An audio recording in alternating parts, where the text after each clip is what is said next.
Halo anak-anak, kembali berjumpa lagi bersama Bapak dalam pembahasan materi tematik. Pada kesempatan kali ini, kita sampai pada tema kelima pada bahasan ekosistem, pengelompokan hewan berdasarkan makanannya, dan daur hidup hewan.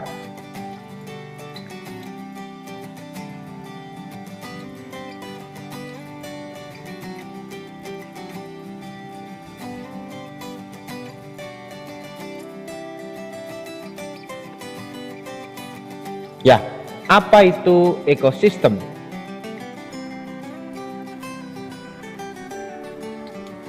Ekosistem merupakan hubungan timbal balik antara makhluk hidup dan lingkungannya. Komponen ekosistem ada dua, yaitu komponen biotik. Komponen biotik terdiri dari makhluk hidup, contohnya manusia, hewan, dan tumbuhan. Komponen yang kedua adalah komponen abiotik, yaitu benda tak hidup.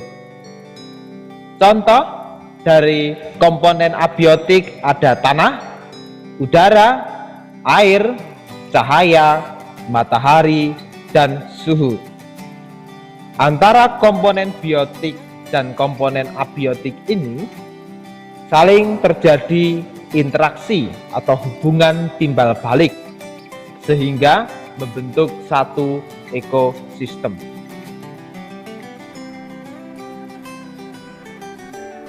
Nah, kita akan membahas pengelompokan hewan berdasarkan jenis makanannya.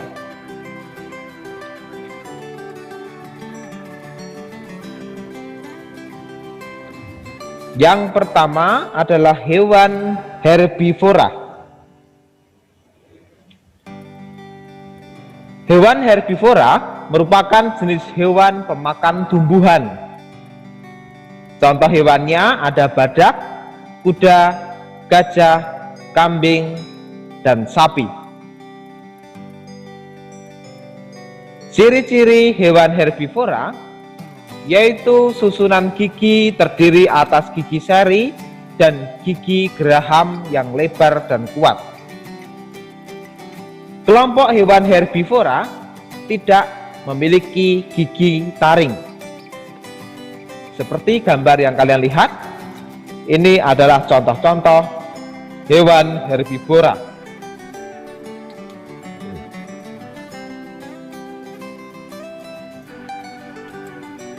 Yang kedua, pengelompokan hewan berdasarkan jenis makanannya adalah hewan karnivora.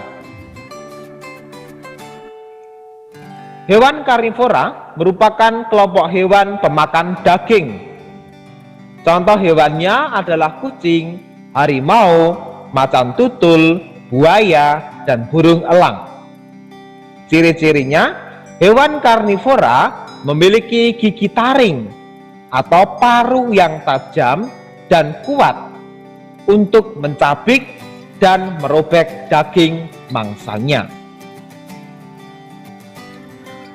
Nah, ini adalah contoh hewan karnivora. Burung elang memiliki paruh yang sangat tajam. Kemudian harimau memiliki taring yang tajam dan kuat untuk merobek-robek daging dari mangsanya. Hewan yang ketiga adalah hewan omnivora. Apa itu hewan omnivora? Hewan omnivora merupakan kelompok hewan pemakan tumbuhan maupun hewan. Tetapi jangan dikatakan pemakan segala ya. Omnivora adalah pemakan tumbuhan dan hewan. Jadi bukan pemakan segala. Beberapa menyebut omnivora sebagai pemakan segala. Kalau pemakan segala berarti batu dimakan, pasir dimakan. Tetapi omnivora yang tepat adalah hewan pemakan tumbuhan dan hewan. Contohnya ada ayam, tikus, orangutan, landak, dan beruang. Ciri-cirinya, memiliki gigi yang terdiri dari gigi geraham, gigi seri, dan gigi taring yang berkembang secara seimbang. Itu yang dimiliki tikus, orangutan, landak, dan beruang. Tetapi kalau ayam tidak memiliki gigi ya.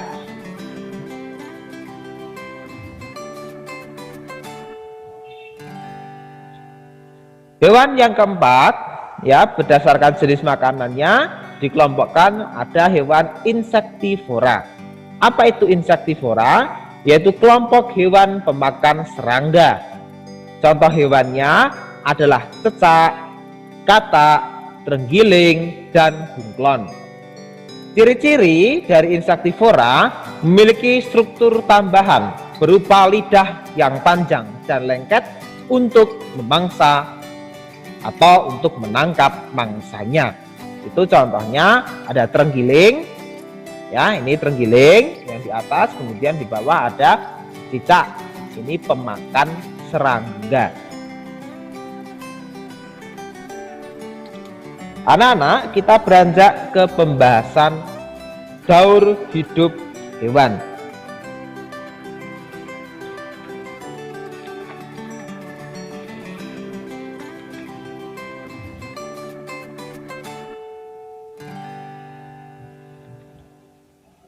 Apa itu daur hidup hewan?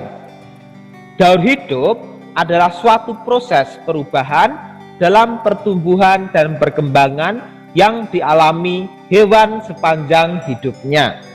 Daur hidup hewan dimulai dari telur atau saat kelahiran hingga menjadi hewan dewasa yang dapat bereproduksi.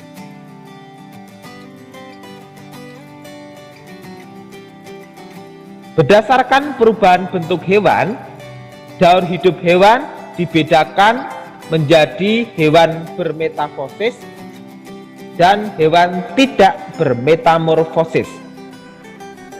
Sebenarnya kata lain dari daur hidup itu adalah metamorfosis, ya, yaitu dibedakan menjadi dua, ada metamorfosis dan hewan tidak bermetamorfosis.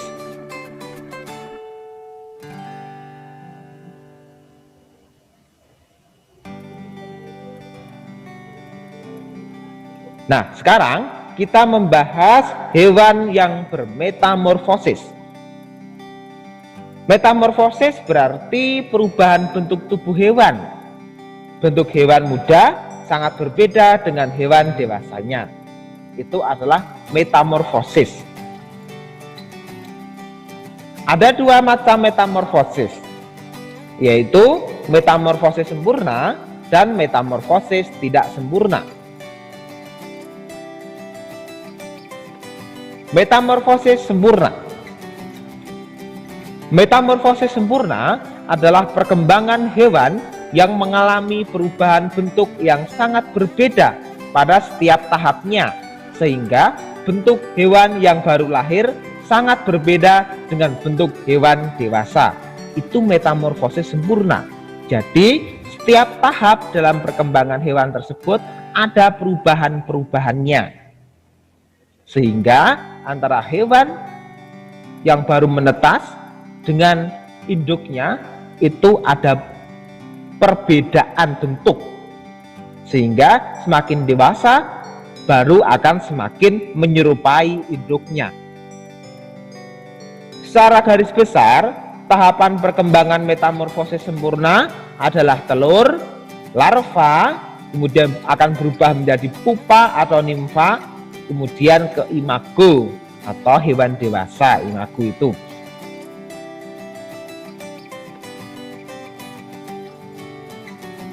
nah, contoh hewan yang mengalami metamorfosis sempurna adalah kupu-kupu, katak, nyamuk, dan lalat. Daur hidup kupu-kupu. Nah, kupu-kupu itu dimulai dari telur. Setelah telur akan menetas menjadi ulat, kemudian menjadi kepompong, ya ini kepompong, kemudian akan dari kepompong ini akan berubah menjadi kupu-kupu muda, kemudian kupu-kupu dewasa. Itu daur hidup pada kupu-kupu.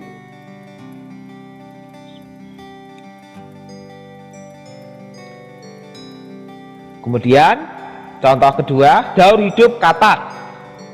Katak dimulai dari telur, kemudian akan berubah menjadi berubdu, kemudian katak muda, baru menjadi katak dewasa.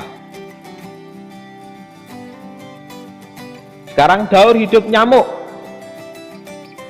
Dari telur, kemudian menjadi larva dalam bentuk jentik nyamuk, kemudian berubah menjadi kepompong atau pupa, kemudian akan menjadi nyamuk dewasa.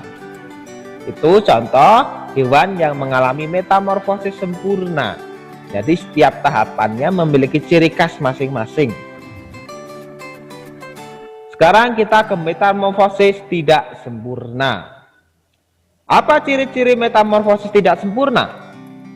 1. Saat menetas, bentuk hewan sudah mirip dengan induknya. Kalau yang sempurna, metamorfosis sempurna, ketika menetas berbeda dengan bentuk induknya, baru akan berkembang menyerupai dan akan mirip dengan induknya. Nah, tapi kalau yang metamorfosis tidak sempurna, ketika menetas itu sudah mirip dengan induknya, tidak mengalami masa pupa atau kepompong. Urutan metamorfosisnya secara garis besar berawal dari telur, berubah menjadi hewan muda atau nimfa, kemudian hewan dewasa atau imago. Contoh hewan yang mengalami metamorfosis tidak sempurna itu ada jangkrik, belalang, sabung, dan kecoa. Nah, ini daur hidup kecoa. Ya, dari kecoa bertelur, dari telur ini akan menetas menjadi nimfa, dan nimfa akan berubah menjadi kecoa dewasa. Kemudian contoh metamorfosis tidak sempurna yang kedua adalah daur hidup belalang. Belalang itu dari telur, kemudian sama langkahnya menjadi nimfa, kemudian menjadi belalang dewasa. Ya, yang kedua, tadi kita sudah membahas hewan yang bermetamorfosis. Yang kedua, kita membahas hewan yang tidak bermetamorfosis. Tidak semua hewan mengalami perubahan bentuk dan penambahan struktur tubuh. Ada hewan yang bentuk dan struktur tubuhnya tetap sama saat masih muda sampai hewan tersebut dewasa. Hewan tersebut dikelompokkan sebagai hewan tidak bermetamorfosis. Contoh hewan yang tidak bermetamorfosis adalah kucing, ikan, ayam, dan kadal. Mungkin kalian bisa menemukan contoh-contoh lainnya, hewan yang tidak mengalami metamorfosis. Nanti cara reproduksinya akan kita pelajari di kelas 6 secara mendetail, yaitu hewan yang tidak bermetamorfosis. Contohnya misalnya ini ya, ayam. Ayam dari telur, kemudian telur itu dierami oleh induknya, akan menetas, kemudian akan menjadi ayam dewasa. Ketika menetas, kurang lebih bentuknya sudah sama dengan induknya, tinggal nanti perkembangannya ayam itu akan bertumbuh menjadi besar dan bulunya akan seperti induknya. Tidak bermetamorfosis juga bisa terjadi pada sapi, kerbau, domba, itu tidak bermetamorfosis. Oke anak-anak, demikian pembahasan dari Bapak. Semoga dapat menambah pengetahuan kalian, khususnya tentang materi tema 5 ini. Tetap semangat, jaga kesehatan, dan berikan yang terbaik.